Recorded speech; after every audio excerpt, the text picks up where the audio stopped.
And on the line with us is Phil Rucker. He and Carol Leonnig, Leonnig are the authors of I Alone Can Fix It, Donald J. Trump's Catastrophic Final Year. Phil, welcome to the program. Welcome back. I believe you've been on our program before. Number one, one of the things I find most fascinating about your book is how it is not quite consistent with the official Pentagon January 6th timeline. Can you tell me about that? Well, first of all, Tom, it's so good to be back with you. I have been on the show before and always love talking to you, so thanks for having me today. My pleasure. You know, I can't speak to the Pentagon's official timeline. All I can do is describe the reporting that Carol and I did for this book, I Alone Can Fix It. You know, we talked to many sources in and around the Pentagon, a total of more than 140 senior people in the government, advisors to the president, and even the president himself to construct our narrative of this final year. And what we learned about January 6th is some gripping detail, minute-by-minute accounts of what was going on inside the Pentagon, the decisions that General Mark Milley, the chairman of the Joint Chiefs of Staff, and Chris Miller, who was the acting defense secretary at the time, as well as other top officials in the military, the decisions they were making about deploying and authorizing the National Guard and other elements to the federal response to what was happening at the Capitol. Well, you're reporting a phone call at 4:39 p.m. between Chris Miller, the acting Secretary of Defense,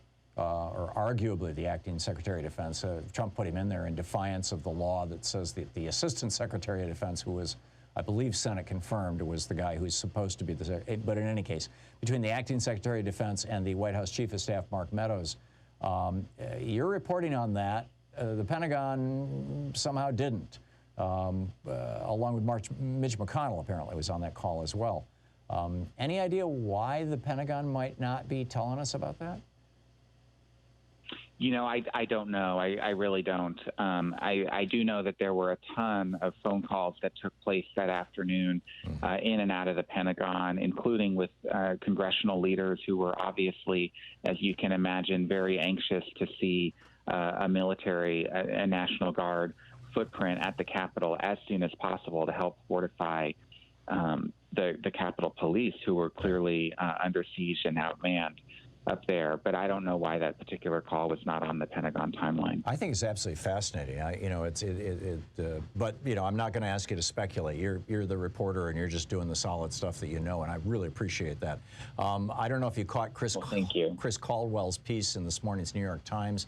What if there wasn't a coup plot, General Milley?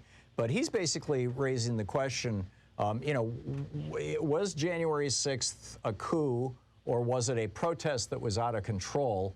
And then he takes it even a step farther and says, well, you know, here's the note. He says, Americans have not usually looked to the military for help in regulating their civilian politics. I'm not sure this is civilian politics. It concerns me that, you know, this conservative is even characterizing it that way. But your thoughts? Was this a coup, or was it a protest that went out of control? Well, at a minimum, it was a protest that went out of control, but it was more than just a protest. It clearly was an organized event. People arrived in Washington from all over the country. Some of them came with weapons, with zip ties, with bear spray, with maps of the Capitol and the inner corridors. I mean, there was clearly an intent on the part of some, if not all, of the demonstrators that day, the rioters that day, to do more than just protest the election. Mm-hmm. They were trying to cause harm and do violence. And that's not my speculation. That's according to the filings that have been made in court and the law enforcement charges that have been made against many of these individuals. You know, whether that amounts to a coup, I don't know. But clearly they wanted to reverse the election result and prevent the election from being certified on January 6th. Which I would argue qualifies as a coup. And then there's the old joke, you know, what do you call a failed coup attempt? A rehearsal, you know, which is very troubling. I mean, this is the point that yesterday was made by Liz Cheney, that if we don't figure out what happened and figure out ways to prevent it from happening, every 4 years you're going to have another January 6th. Your thoughts on that? I think she's exactly right. And I think, our reporting for this book revealed to us in a new way just how harrowing this moment was for the leaders of our country and for the leaders of our military who feared a coup and feared something catastrophic could really happen. And, just because Trump is out of office doesn't mean that the threat has been extinguished. His supporters continue to believe that the election was stolen and rigged and want vengeance and want, in their view, justice. Right. And I don't think they're going to rest quietly until they have it. And it's a very dangerous thing for the country. The misinformation is contributing to it, obviously. But, Trump is no longer in the White House, but it doesn't mean that he and his followers do not pose a threat to the functioning and perseverance of our democracy. Phil, it's a brilliant book. I confess I have not had time to read the entire thing. I've read some fairly substantial chunks of it, but I didn't. Well, you've got to carve out some time this weekend. I will. We're talking with Phil Rucker, by the way, the co-author of I Alone Can Fix It, along with Carol Leonnig. And my understanding from some reporting that I've read, like in newspapers, and things like that over the last year, is that there was this phrase "stop the steal" was actually something that Roger Stone came up with in 2016.